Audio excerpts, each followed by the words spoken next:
filmo idėja yra dar viena istorijos dalelytė mūsų Atžalyno gimnazijos puslapyje, kurį iš tikrųjų ir atžaliniečiai, ko gero, su manim sutiks, kad dar ne visko yra pasidžiaugta, ne viskas yra apdainuota ir kiekvieno atžaliniečio širdyje dar noksta faktai, istorijos, kurie nori būti prisimenami.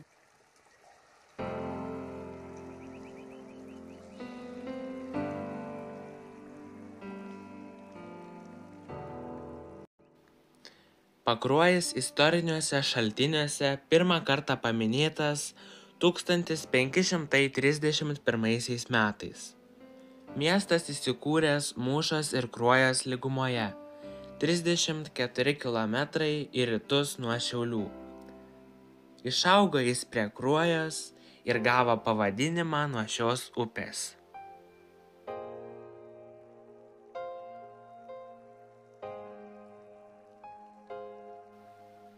Žinios apie švietimą Pakruojyje aptinkamos nuo XIX amžiaus vidurio. Nuo XIX amžiaus pradžios mokykla buvo dvare. 1851 metais Vytauto Didžiojo gatvėje jau veikė parapinė pradinė mokykla, kurioje mokėsi 20 mokinių. Pamokos vykdavo tik rusų kalba.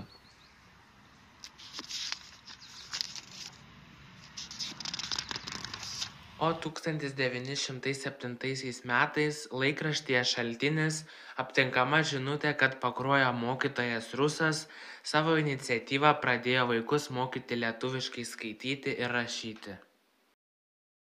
Kokia švietimo padėtis buvo Pakruojyje kilus Pirmajam pasauliniui karui, sunku pasakyti, nes tikslių duomenų deja nėra. Tačiau remiantis Lietuvos centrinio valstybės archyvo duomenimis, sužinome, kad Pakruojyje mokykla veikia nuo 1919–1920 metų. Mokykloje dirbo 2 mokytojai – Petras Kriščiūnas ir Emilija Kriščiūnienė.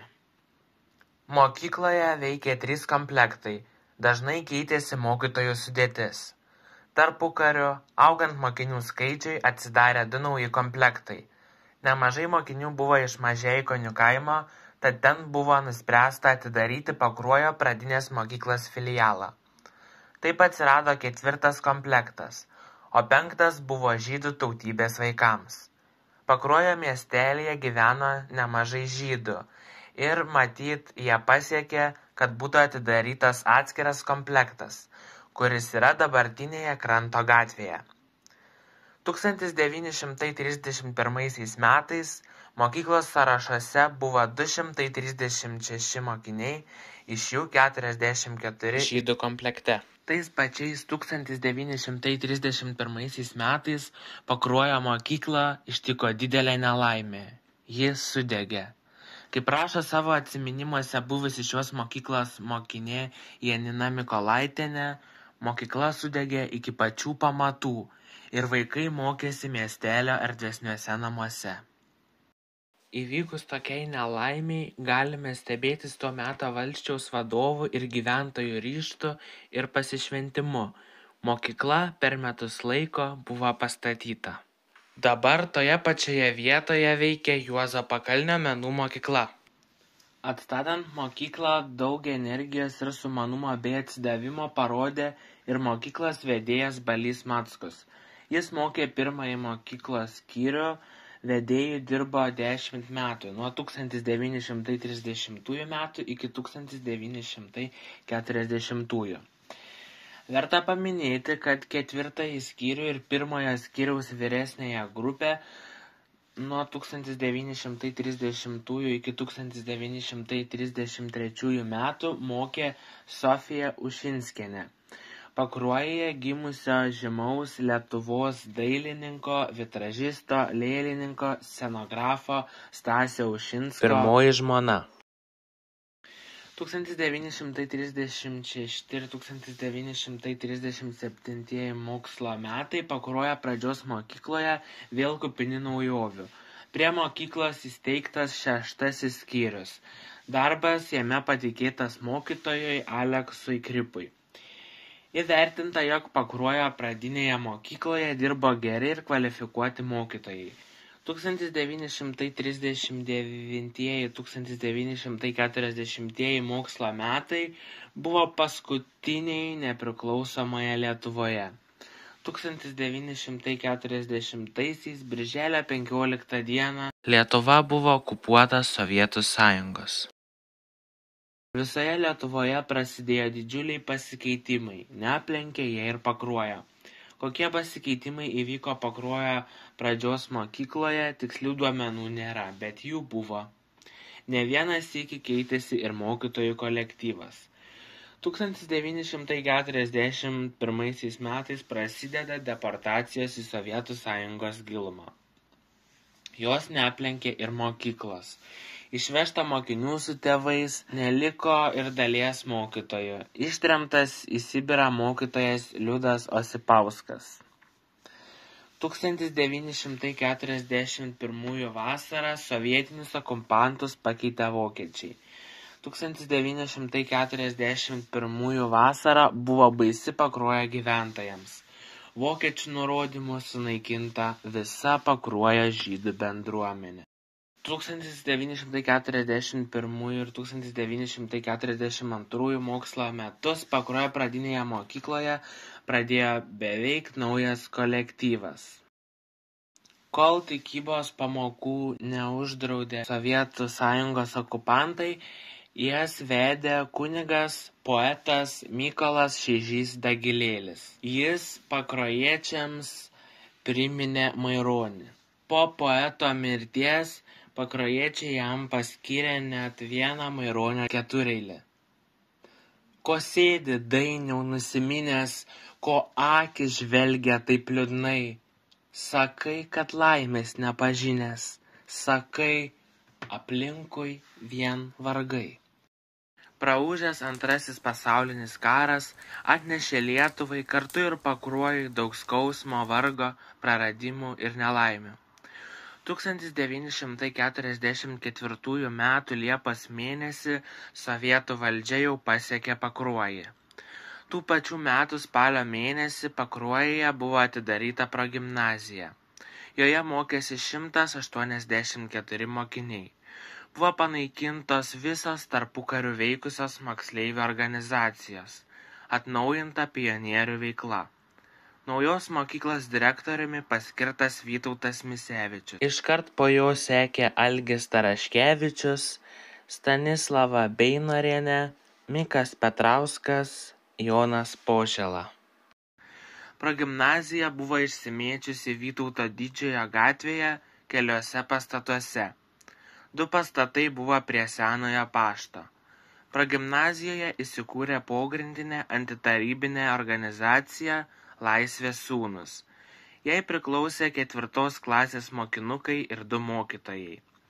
Jų veikla apsiribojo atsišaukimų platinimu, kuriuos patys ir rašė. Saugumas labai greitai juos susekė. Visi buvo suimti ir nuteisti ilgiems metams kalėjimo ir tremties. 1946–1947 mokslo metais Pakruojo progimnazija peraugo į gimnaziją. Joje mokėsi jau 380 mokinių. Būti gimnazistu tuo laikotarpiu buvo didelė garbė, mat mokslas buvo mokamas. Išleidžiant gimnazijos pirmąją laidą, mokyklos direktorė dirbo Felicija Martinaitytė Kreslauskienė. Išeidami iš mokyklos abiturientai paliko direktoriai labai šiltus, meilę dvelkiančius atsisveikinimo žodžius kartu su piešiniu, tuo metu vadinamas minimais. Rodos visada čia ir gyvenau, niekada nebuvau išvykusi. Taip prisiminė Atžalyno gimnaziją, mokytoja, viena iš pirmųjų dabartinės Atžalyno gimnazijos direktorių Felicija Kreslauskienė. O vienas mėgstamiausių mokytojų tuo metu mokiniams buvo Antanas Namikas. Išsimokslinęs poliglotas labai šiltai bendravo su mokiniais. Mokykloje jis dirbo nuo 1946 iki 1951, kadangi tais metais buvo ištremtas. 1949 metais įvykdžius reformą, Pakruojo gimnazija buvo perorganizuota į Pakruojo vidurinę mokyklą. Ji buvo įsikūrusi net 5 pastatuose Vytauto Didžiojo gatvėje. Mokykloje gimė tradicija kasmet pastatyti spektaklį mokinių ir mokytojų jėgomis. Vienas iš labiausiai pasisekusių buvo antros gimnazistų laidos pastatytas spektaklis Giliosios šaknys. 1950 metais Felicijai Kreslauskienei išėjus iš darbo dėl to, jog ji laukėsi vaikelio, direktoriaus pareigas užėmė Jonas Grina. Nuo 1950 iki 1960 metų ypač dažnai keitėsi mokyklos vadovai. Jų buvo net 9. Tai jau minėtas Jonas Grina, Šaulys, Albertas Vipartas, Eugenija Deksnienė, Juozas Vaitkus, Jonas Jasaitis, Pranas Tabulevičius, Teodoras Baltraitis, Juozas Skrupskelis. Tokia didelė direktorių kaita neigiamai veikė mokytojų kolektyvą, trukdė besiformuojančioms tradicijoms. Nežiūrint to, pedagoginiam darbui mokytojai buvo atsidavę, todėl gerėjo mokinių pažangumas.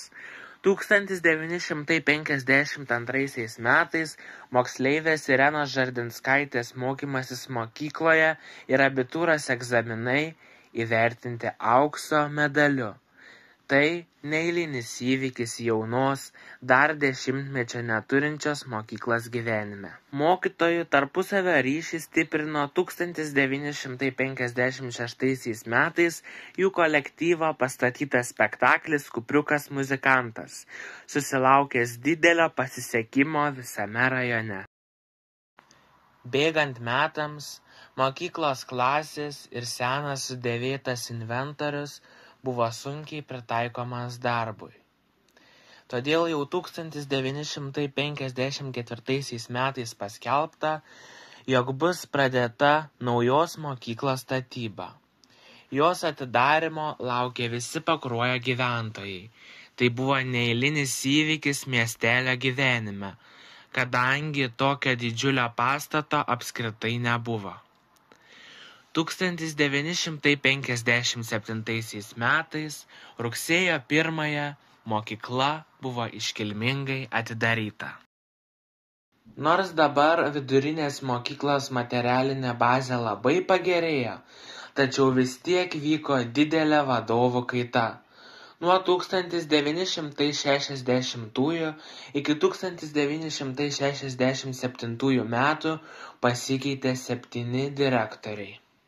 Tai jau minėtas Juozas Skrupskelis, Jonas Gabnys, Kazimieras Uogintas, antrą kartą direktoriumi tapo Teodoras Baltraitis, Vaclovas Kalnelis, Vladas Rutkauskas, Pranas Augutis. Mokyklos vadovų kaita baigėsi.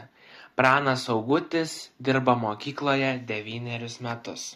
Mokykloje tuo metu buvo 946 mokiniai, dirbo 43 mokytojai, buvo 31 klasės komplektas.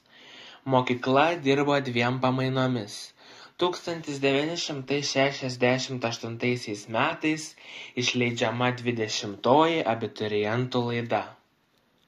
Daugėjant mokinių, 1972 metais mokyklai buvo pastatytas priestatas.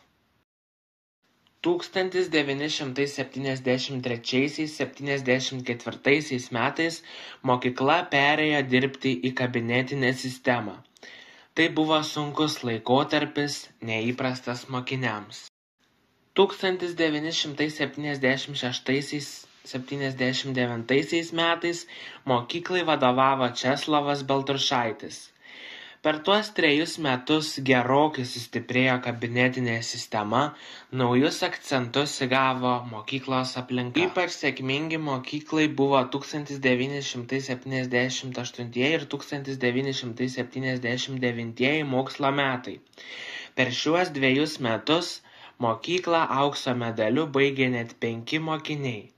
Tai neatsitiktinė sėkmė, o ilgo, kruopštaus ir nuoseklaus viso mokytojų kolektyvo darbo rezultatas. 1978 metais mokykla į gyvenimą išleidžia jau 30-ąją abiturientų laidą. Pasak buvusios Atžalyno gimnazijos lietuvių kalbos ir literatūros mokytojos 28 laidos abiturientės Gražinos Pudienės, mokykla aukštųjų vertybių karalystė. Mokyklos vadovo idėjas ir naujus sumanymus nutraukė staigi mirtis. Todėl 1979 metais mokyklai pradėjo vadovauti patyręs pedagogas Jonas Stabužis. 1982 metais Pakruojo mieste buvo pastatyta antroji vidurinė mokykla. Nuo tų metų būsimoji gimnazija buvo pavadinta Pakruojo pirmąja vidurinė mokykla. Iš buvusio didžiulio vos ne 1500 mokinių kolektyvo liko 643 mokiniai, o dalis pedagogų išėjo į antrąją vidurinę mokyklą. 1986 ir 1987 metais 7 mokinės mokyklą baigė sidabro medaliu. Viena iš jų, profesorė, medicinos mokslų daktarė, Pakruojo krašto garbės pilietė Diana Ramašauskaitė 2024 metų pradžioje lankėsi mūsų gimnazijoje. Kalbant apie Atžalyno gimnazijos istoriją ir jos faktus, verta paminėti mokytojus, kurie išleido gyvenimą ne vieną iškilę asmenybę, kurie šiandien yra gydytojai, profesoriai, mokytojai, mokslininkai ir kurie iš tikrųjų labai svarbus ne tik Atžalyno gimnazijai, ne tik Pakruojo kraštui, bet ir visiems mums, nes jie kuria mums, mūsų Lietuvai pridėtinę vertę. 1987 metais direktoriui Jonui Stabužiui išėjus į pensiją, mokyklos vadovu tapo Vidutis Skirmantas, buvęs švietimo skyriaus vedėjas.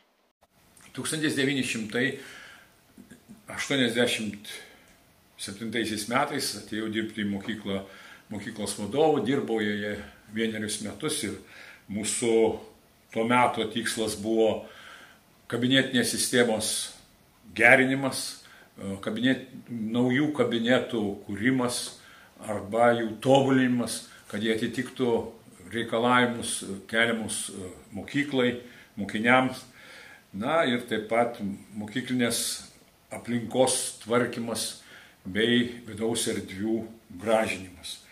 Tokį tikslą kėlėme savo, kėliau ir aš pats, ir tą ir darėme. Tas ir atsispindėjo mokyklos veikloje. Vėlesnieji vadovai tęsė pradėtą mintį, pradėtą darbą ir reikia pasakyti, kad sėkmingai jį vykdo ir dabar. 1988 metais Pakruojo pirmajai viduriniai mokyklai vadovauti pradėjo Kęstutis Razumas. Tai ilgiausiai, net 30 metų dirbęs ir daugiausia nusipelnęs mokyklos vadovas. Tais pačiais 88 metais įkurtas pirmasis informatikos kabinetas. Prasidėjęs sąjūdis ir Lietuvos nepriklausomybės atkūrimas labai pakeitė ir atnaujino mokyklos gyvenimą. Visos naujovės prasideda nuo to, kokia buvo sukurta istorija ir kur galime toliau tęsti tąsą ir siekti aukštesnių rezultatų, siekti gilesnių tradicijų. Tai visa čia yra žmonės, kurie dirbo, jau yra sukūrę ir palikę pridėtinę vertę mūsų gimnazijai, žmonės, kurie dirba ir toliau kuria pridėtinę vertę, o svarbiausia pasitikėjimas, tikėti vieni kitais, palaikyti kitus ir eiti į priekį. Tada naujovės jos ateina labai greitai ir labai sklandžiai ir jos įsigali. 1991 metais mokytojo Viktoro Zarakausko dėka mokyklos sodelyje pastatytas koplytstulpis, skirtas mūsų rajono rezistencijos aukoms. Rezistentai buvo nukankinti stribų bei kagebistų ir slapta palaidoti Sigutėnų kaimo žvirduobėse, o dabar čia stovi mokykla. Koplytstulpio autorius tautodailininkas Kazimieras Nemanis. 1996 metais mokyklos, kurios buvo įvardytos numeriais, keitė savo pavadinimus. Pakruojo pirmoji vidurinė mokykla tapo Pakruojo Atžalyno vidurinė mokykla. 1990 metais paskelbus Lietuvos nepriklausomybę, Respublikos mokyklos, ypatingai Vilniaus miesto, Kauno, Klaipėdos, Šiaulių, turėjo numerius. Tai 1, 10 ar 12, kaip mes ją be pavadinsime. Tai numeruotos tiesiog buvo mokyklos. Ir tada buvo prieita išvados, tai Respublikos bendruomenė priėjo tos nuomonės, kad reikėtų mokykloms suteikti skambius, gražius, išraiškingus pavadinimus. Kadangi Pakruojo rajone nuo 1982 metų buvo 2 vidurinės mokyklos, mūsų mokykla vadinasi pirmoji vidurinė, o pastatyta 82-aisiais gavo antrosios vidurinės mokykla, tai taip ir liko, pirmoji ir antroji vidurinės mokyklos. Tai apie 85 metus iškyla toksai diskusija tarp mokytojų, mokinių, kad reikėtų mums sugalvoti kažkokį tai pavadinimą, kreiptis į savivaldybę, kad patvirtintų mums naujos mokyklos pavadinimą. Ir 1986 metais mes sutarėme, kad mūsų mokykla turės naują pavadinimą. Mokytojų kambaryje, taip susėdėmės, kalbėjomės, diskutavome, koks jo pavadinimas būtų. Iškėliau tokią mintį, kad, pavyzdžiui, Vilniaus mikrorajonai, kurie gavo buvusių kaimų pavadinimus, tai tų kaimų pavadinimais pavadintos ir mokyklos, iškėliau mintį, kad mūsų mokykla pasivadintų čia buvusio kaimo, kuriame stovi dabar mokykla, Sigutėnų pavadinimu. Tai nebuvo priimtina mūsų kolegoms. Kažkas iš humoro dar sako, pavadinkime tada Kapų vidurinę mokyklą, kadangi mokykla stovi prie netoli kapinių. Žodžiu, šitie visi mūsų tokie pamąstymai buvo atmesti. Ir pasiūlius mokytojai Skirmantiniai, kad mokykla vadintųsi Atžalyno vardu, mokytojai pritarė, paskui su šito pavadinimu mes kreipėmės į mokinių bendruomenę, mokiniai irgi pritarė ir taip mūsų mokykla, buvusi Pakruojo vidurinė, paskui Pakruojo pirmoji vidurinė, tapo Pakruojo Atžalyno vidurinė mokykla, kuri 2002 metais jau gavo Pakruojo gimnazijos pavadinimą. Tuo metu buvo leidžiamas mokyklos laikraštis Želmenėliai, veikė radijo centras, daug užklasinės veiklos būrelių. Mokykla turėjo labai kuklų muziejėlį, biblioteką. Tais pačiais 96 metais mokyklai sukako 50 metų. Direktoriaus pasiūlymu šis įvykis buvo iškilmingai paminėtas. Iš 20 buvusių direktorių šventėje dalyvavo 7. 1998 metais mokykla išleido ir jubiliejinę 50-ąją abiturientų laidą. Įžengusi naują tūkstantmetį 2002 metais mokyklai suteiktas gimnazijos statusas. Šie metai gimnazijai buvo svarbus ir tuo, jog joje lankėsi Lietuvos Respublikos prezidentas Valdas Adamkus. Jis domėjosi mokymo baze, bendravo su mokiniais, susitiko su mokyklos bendruomene. Praėjus 3 metams 2005-aisiais prezidentas vėl lankėsi Atžalyno gimnazijoje, domėdamasis fizinio ugdymo baze Šiaurės Lietuvoje. Kadangi sporto salės būklė buvo prasta, prezidentas davė žodį, kad bus dedamos pastangos naujai sporto salei pastatyti. Išvykdamas, jis paliko įrašą gimnazijos svečių knygoje, nusifotografavo su mokyklos mokytojais ir mokiniais. Ši nuotrauka įdomi ir tuo, jog prezidentas ją pasirinko savo rinkiminio laikotarpio agitaciniu plakatu, o savo žodį prezidentas ištesėjo. 2007 metais mokykla praturtėjo šiuolaikiška sporto sale. O po 2 metų 2009 rudenį buvo atidarytas mokyklos muziejus. O kalbant apie mokyklos muziejų, reikia pasakyti, kad pradžia buvo 2007 metai, kada su mokyklos vadovybė, pavaduotoja Bernadiskienė, mokyklos direktorių Kęstučiu Razumu, sutarėme dėl mokyklos muziejaus kūrimo, medžiagos rinkimo. Na ir ta medžiaga per 2 metus buvo surinkta ir buvo 2009 metais, rugsėjo 24 dieną, muziejus pristatytas mokyklos bendruomeniai. Mokyklos muziejus gausėja, radosi vis daugiau eksponatų, kurie liudija mokyklos praeitį. Aš noriu pasakyti, kad muziejus buvo kuriamas ne tik tais pasidžiaugti, pasigrožėti, bet kad mes pamatytumėme, kokia buvo praeitis, kad ta praeitis priklauso dabarčiai. O dabartis turės tarnauti ateičiai. Tokiu devizu dirbant mes ir dirbame šiandieną su muzieju, su muziejinė medžiaga. Reikia pasakyti, kad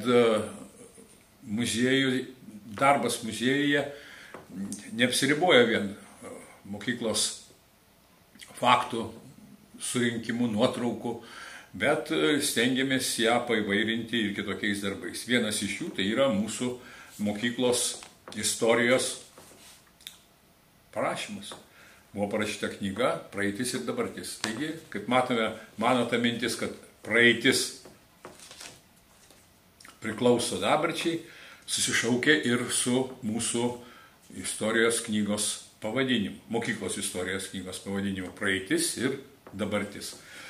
Mokykloje, muziejai yra nemažai filmuotas medžiagos apie mūsų mokinių veiklą, apie mūsų buvusius mokytojus, pensininkus, seniorus gal reikėtų sakyti, kurių ne vienas jau šiandien iškeliavo anapilin.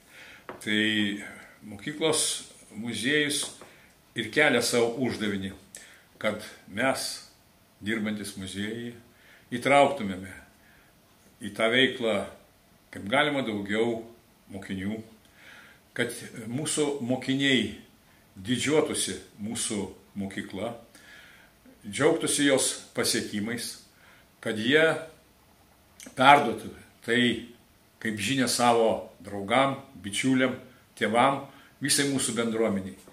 O kartu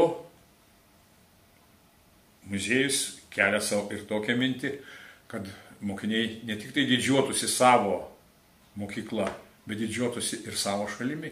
Taigi, būdami mokyklos patriotais, jie turėtų tapti ir mūsų šalies patriotais.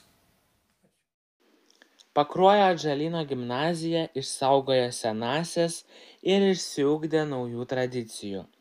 Daug renginių vykstančių mokykloje tapo tradiciniai. Vienas iš jų rugsėjo 1 šventė, po vasaros ramybės užpildanti mokyklą maloniu šurmuliu. Spalio pradžioje švenčiame mokytojų dieną. Mokytojus sveikina 12-okai, surengdami jiems fotosesiją ir pakviesdami į savo sukurtą renginį. Paskutinį spalio penktadienį vyksta savivaldos diena. Abiturientai vienai dienai tampa mokyklos vadovais ir mokytojais. Gruodžio mėnesį prieš Kalėdas mokykloje vyksta teminis karnavalas.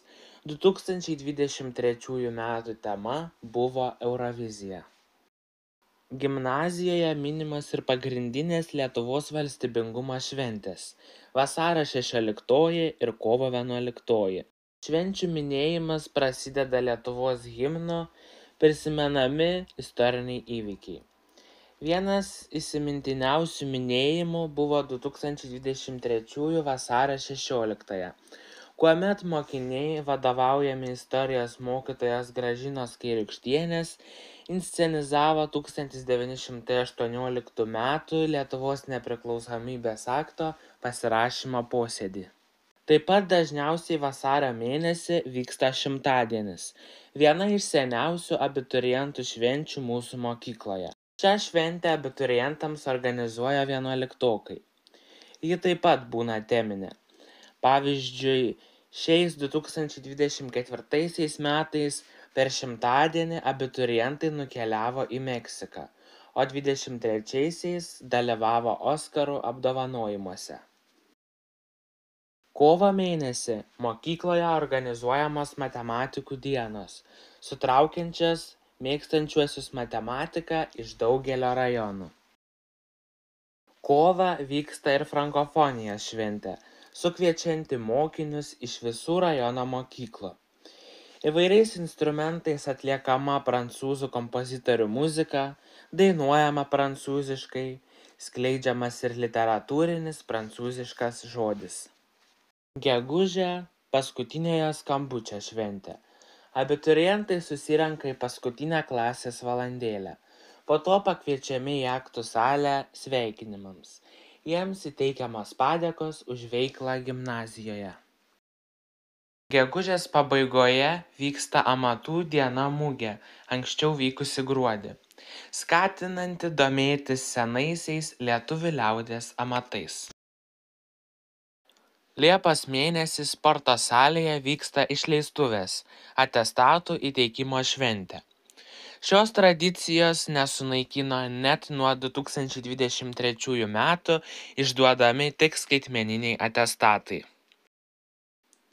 Viena naujausių gimnazijos tradicijų yra Baltų vienybės diena, kurią minime rugsėjo 22 dieną. Kiekviena klasė tampa baltų gentimi, surengia prisistatymus ir kovoja tarpusavyje įvairiose senovinėse rungtyse žaidimuose.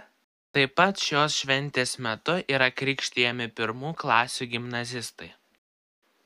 2018 metais gimnazijos vadovui Kęstučiui Razumui išėjus į pensiją, laikinąja direktore tapo Rasa Bertulienė.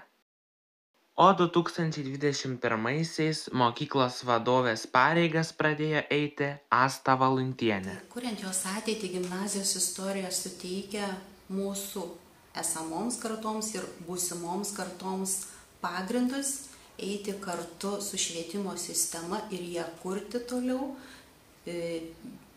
daryti pokyčius ir juos inicijuoti būtent gal ne tik Atžalyno gimnazijoje, bet ir Lietuvos švietimo sistemoje. Pastaraisiais metais mokykla labai atsinaujino. 2022 rudenį buvo atidarytas stadionas. 2023 ir 2024 mokslo metais buvo įrengta lauko klasė Kupolas. Atnaujinti fizikos, chemijos, biologijos, informacinių technologijų kabinetai. Įrengtos gamtos mokslo laboratorijos. Iš 4. aukšto į 1. perkeltas ir atidarytas atsinaujinęs gimnazijos muziejus. Koridoriuose įrengtos nusiraminimo stotelės. Gimnazija yra nuolatos laiko tėkmėje, todėl džiugu sulaukti buvusių gimnazistų, kurie vedasi savo atžalas į Atžalyno gimnazijos muziejų, perteikdami savo gimnazisto istoriją. Matuojasi savo mamos uniformą, ieško mamos nuotraukų, ieško mamos sąsiuvinių, užrašų. Atžalyno gimnazijoje visą laiką buvo labai gabių mokinių.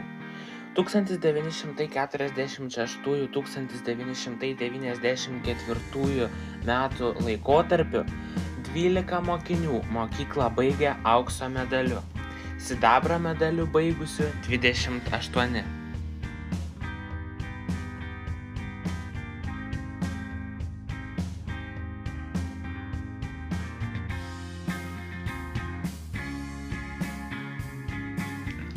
Nuo 1994 metų medalius pakeitė brandos atestatai su pagyrimu. Nuo 1994 iki 2024 metų atestatus su pagyrimu gavo 63 mokiniai.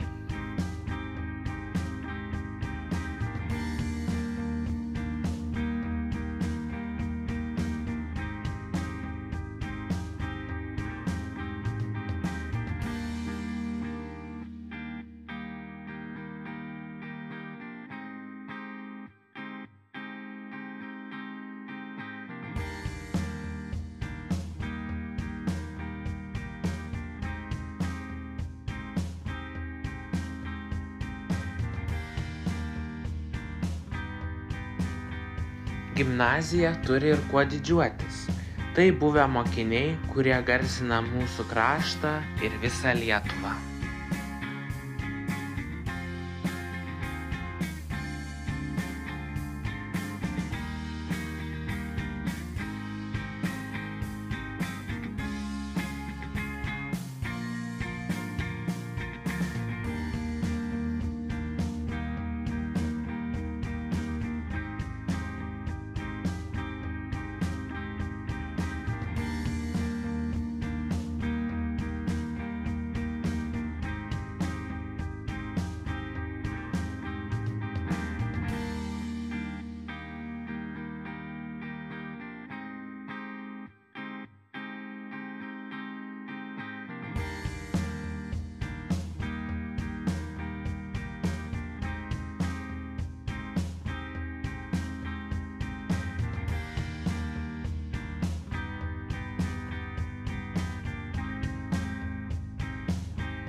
Nepaisant sunkaus laikmečio, Atžalyno gimnazija, o kažkada buvo vidurinė mokykla, kuri keitė savo statusą kelis kartus, jinai liko Pakruojo kultūros židiniu.